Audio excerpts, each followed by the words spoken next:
وذكر فإن الذكرى تنفع المؤمنين وما خلقت الجن والإنس إلا ليعبدون إن الحمد لله نحمده ونستعينه ونستغفره ونستهديه ونعوذ بالله من شرور أنفسنا وسيئات أعمالنا من يهده الله فهو المهتد ومن يضلل فلن تجد له وليا مرشدا وصلى الله على محمد وعلى آله وصحبه وسلم تسليما كثيرا. Donc, Inch'Allah, mes frères, on va commencer à partir d'aujourd'hui à énoncer certaines règles concernant le jeûne en général et le jeûne du mois de Ramadan en particulier.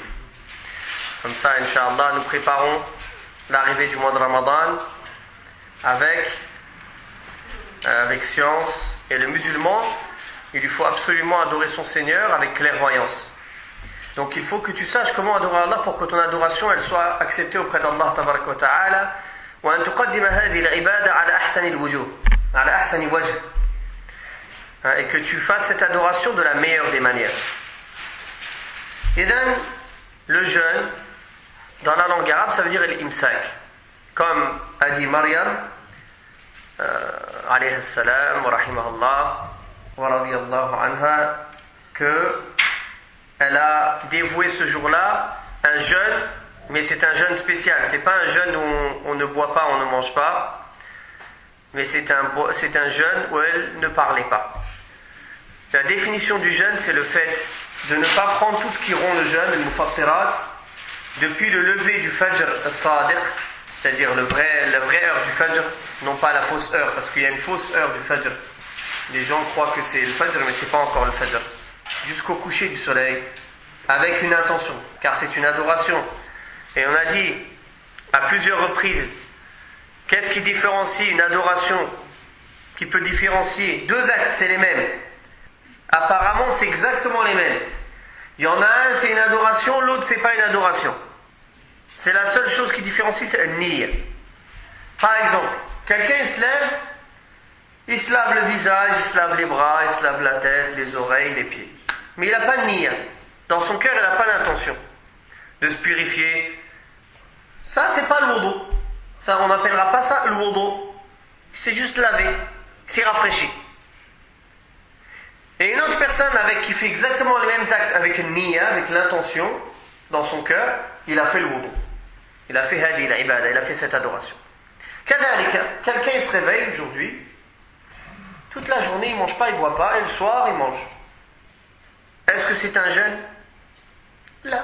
Il n'a pas fait ça pour s'approcher d'Allah, pour plaire à Allah. Donc, c'est pas un jeûne. Le jeûne, c'est celui qui est fait avec une niyyah. Vous avez compris la différence, ikhwat al-iman? Pareil, quelqu'un, il se sent sale, il rentre, il se douche. Et il sort. Et un autre, il rentre, il est sale, il rentre, il se douche, mais il met l'intention de l'tahar al-kubra, d'avoir les grandes ablutions. Il sort, ou ala wudu. Il peut faire salat directement. Un, il peut faire salat, l'autre, il peut pas. L'autre, il peut pas. Tout ça, c'est quoi qui le différencie? An-niyya. Barakallahu fikum. Donc, il faut savoir que le jeûne du mois de Ramadan, il est devenu obligatoire dans la deuxième année de l'hégire du prophète sallallahu alayhi wa sallam, au mois de Sha'ban. Avant ça, il y avait un autre jeûne qui était obligatoire, c'était le jeûne de Ashura, le 10e jour de Muharram. Pendant 2 ans, c'était obligatoire. Quand le prophète alayhi salatu wassalam est arrivé à Al-Madina, il trouvait que les gens jeûnaient à Ashura, et il a ordonné les musulmans de le jeûner. Donc il jeûnait obligatoirement le jour de Ashura, jusqu'à que le jeûne de Ramadan est devenu obligatoire. Alors le jeûne de Ashura est resté, mais non plus obligatoirement, mais recommandé. Non. 3 sortes de jeûnes sont obligatoires. Le jeûne du mois de Ramadan. Le deuxième jeûne qui est obligatoire, c'est les expiations. Pour expier certains actes en islam. Par exemple, al-zihar. Al-zihar, c'était à l'époque quand quelqu'un disait « Tu es pour moi », sa femme il disait « Tu es pour moi haram comme le dos de ma mère ». Allah tabaraka wa ta'ala, il a obligé à ces gens qui disent ça, avant de toucher leur femme, de jeûner 2 mois d'affilée. Avant de pouvoir refaire l'acte avec elle, pendant 2 mois, il devra jeûner. Mutatabi'in. Suivi. De même, celui qui tue un musulman, par erreur, il devra jeûner 2 mois d'affilée. De même, quelqu'un qui fait l'acte charnel avec sa femme pendant les jours de Ramadan, alors il aura une expiation de 2 mois de jeûne suivi. Pendant la journée, bien sûr, pas la nuit. Pendant les jours de Ramadan, les journées, pas la nuit. Non, la nuit, c'est halal, alhamdulillah. Non. C'est pour ça Allah tabaraka wa ta'ala a dit, il vous a été autorisé les nuits de jeûne, rafathu ila nisaikum, d'aller à vos femmes, elles sont un vêtement pour vous et vous êtes un vêtement pour elles. Et donc, les nuits du jeûne, il n'y a pas de problème, c'est les journées. Non. Wal-thalith, sawmun nadr. Quelqu'un qui a fait un nadr, un vœu. Quelqu'un qui a fait un vœu à Allah tabaraka wa ta'ala.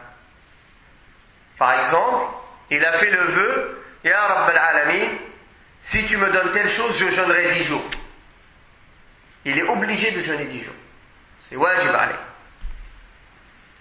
Ya Allah, si tu guéris mon enfant, je vais faire une umrah. Tu es obligé d'y aller. Obligé. Ya Allah, si tu me donnes telle chose, je vais faire une sadaqa de 10 000 euros. Tu es obligé. Un nadr, tu es obligé de le pratiquer. Idhan, un nadr wal kafarat, on va laisser ça parce que ça, laha abwab fil fiqh. Ça, c'est des chapitres spécifiques dans le fiqh. On en parlera plus tard, Inch'Allah. Aujourd'hui, on va parler de Siyam Ramadan, du jeûne du mois de Ramadan et du jeûne en général. Le statut du jeûner le mois de Ramadan. Toute la communauté, il y a le consensus pour dire que jeûner le mois de Ramadan, c'est une obligation. Ça fait partie des choses qui sont nécessairement connues dans l'islam. Et cette définition, elle est importante. Ça veut dire que c'est les choses qui sont nécessairement connues en islam. Si une personne renie une de ces choses-là, il sera mécréant. Par exemple, quelqu'un dit « Oh non, le vin c'est halal ». Quelqu'un dit « Où est-ce que tu as vu ça que le hijab c'était obligatoire ?» Quelqu'un dit « Le jeûne du mois de Ramadan, si tu veux, c'est pas obligatoire ». Celui qui dit ça, s'il n'est pas ignorant, alors il a fait du kufr. S'il est ignorant, tuqam alayhi al-hujja. Mais normalement, ça c'est des choses que tout le monde doit connaître. Aujourd'hui, comme le jahl, l'ignorance elle est très très répandue. On ne se dépêche pas de juger que tel et tel est apostat ou il est sorti de l'islam. D'ailleurs, ce n'est pas notre travail, c'est le juge musulman qui juge ça. Ce n'est pas à nous de juger cela. Donc il y a des conditions, il y a beaucoup de conditions et il y a des mawani, des choses qui empêchent de juger sur quelqu'un, même s'il fait un acte de kufr, de juger que lui-même est devenu mécréant. S'il est ignorant, s'il il pensait avoir il a mal interprété, il a voulu vraiment démentir Allah et son prophète, on ne dit pas de lui que c'est un mécréant, jusqu'à qu'on lui explique bien les choses. En général, si quelqu'un renie une chose connue nécessairement en islam, la règle générale, annahu yakfur.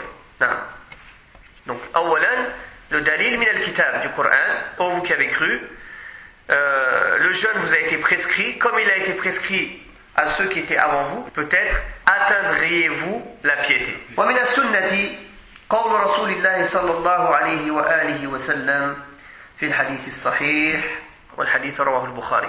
L'islam a été bâti sur 5.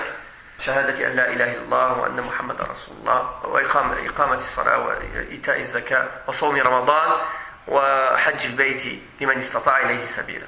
نعم. Ces 5 piliers, ils sont bien clairs dans le hadith.